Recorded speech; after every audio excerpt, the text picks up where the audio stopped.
तो चलिए थोड़ा औरंगजेब की तारुफ करवा दूं, यानी इंट्रोडक्शन दे दूं, ठीक, इन जाहिल चपड़गंजुओं के लिए, जो हिंदू बेटी की इज्जत के खातिर अपने मुस्लिम सेनापति को हाथियों से फड़वा दे, यानी कि उसे खत्म कर दे, क्योंकि वो जो है इंसाफ पसंद बादशाह था।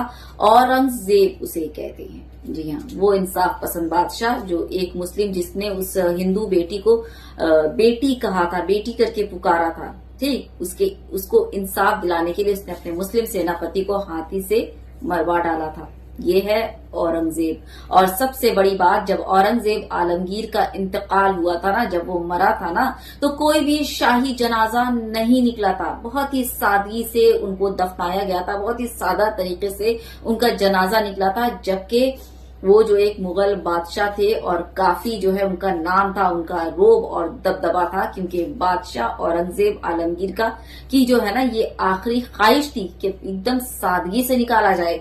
वो चाहते तो ढोल बाजे गाजे और जबरदस्त जो है वो अलम के साथ ही उनका जनाजा निकल सकता था, क्योंकि वो एक बादशाह थे। लेकिन फिर भी हुक्म क्या था? तो ये है बादशाह औरंगजेब।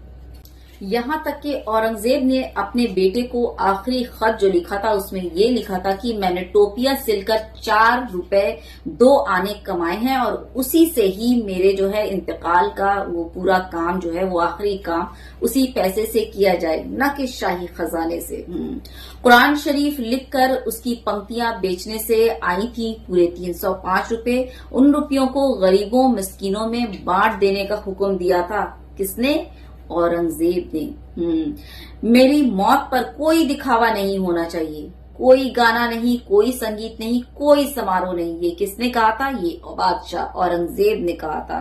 कब्र पर कोई एक इमारत भी नहीं होनी चाहिए। हाँ, बस जस्ट एक चबूतरा बना सकते हो, लेकिन कोई भी इमारत या पक्की कब्र नहीं होनी चाहिए। जैसा कि आप लोगों ने औरंगजेब आलमगीर का वो आपने देखा ही होगा कब्र, कि उनकी कब्रें जो है वो सजी संवरी और उस तरह से नहीं है, मजार बनी वो उस तरह से नहीं है, बस जस्ट एक कब्र ही है।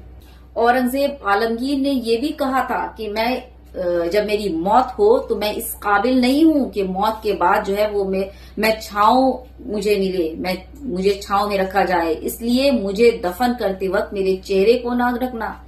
जब मुझे कफन पहनाना तो मेरे चेहरे को ना ढकना, क्योंकि मैं नहीं चाहता कि जब मैं अल्लाह से रूबरू हूं तो मैं उनसे अपने खुले चेहरे से उनका सामना करूं, उनके सामने जाऊं। इतनी सादगी से जिंदगी गुजारने वाला और आखिरत की इतनी फिक्र करने वाला बादशाह, जालिम, संगदिल और पता नहीं क्या क्या। इतनी सादगी बादशाह में, बताइए जरा। कॉमन सेंस की बात है भाई, कॉमन सेंस की। अब जिसको जो है वो प्रोपेगेंडा बनाना है, नफरत फैलाना है, फेक अफवाह फैलाना है, तो वो क्या करेगा? वो तो यही करेगा, उससे तो कोई हिस्ट्री से कोई लेना देना नहीं। लेकिन वही बोल रही हूं ना कि इतिहास ना कोई बदल सकता है और ना ही कोई उसमें कुछ ऐड कर सकता है। इतिहास जो बन चुका तो वो तो बन चुका भाई, है ना। प्रोपेगेंडा फैलाते रहो, कोई फर्क नहीं पड़ने वाला। हाँ, फ्यूचर जरूर बना सकते हो, तो बस क्या बोलूं, फ्यूचर बना लो तो बेहतर है, वरना यही मुगलों के पीछे जो 3 साल पहले ही खत्म हो चुके, तुम भी खत्म हो जाओगे, है ना।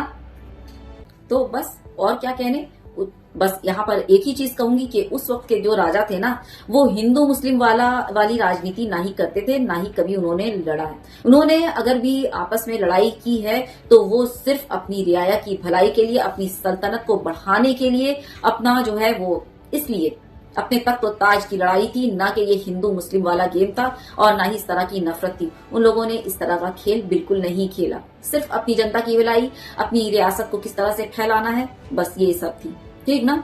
तो अब क्या ही बोलूं, आप बाकी समझदार हैं। शेयर करना बिल्कुल मत भूलिएगा, ज्यादा से ज्यादा वीडियो शेयर कर दीजिएगा। बहुत ज्यादा अपना ख्याल रखिए। Take good care of yourself. जय हिंद, अल्लाह हाफिज।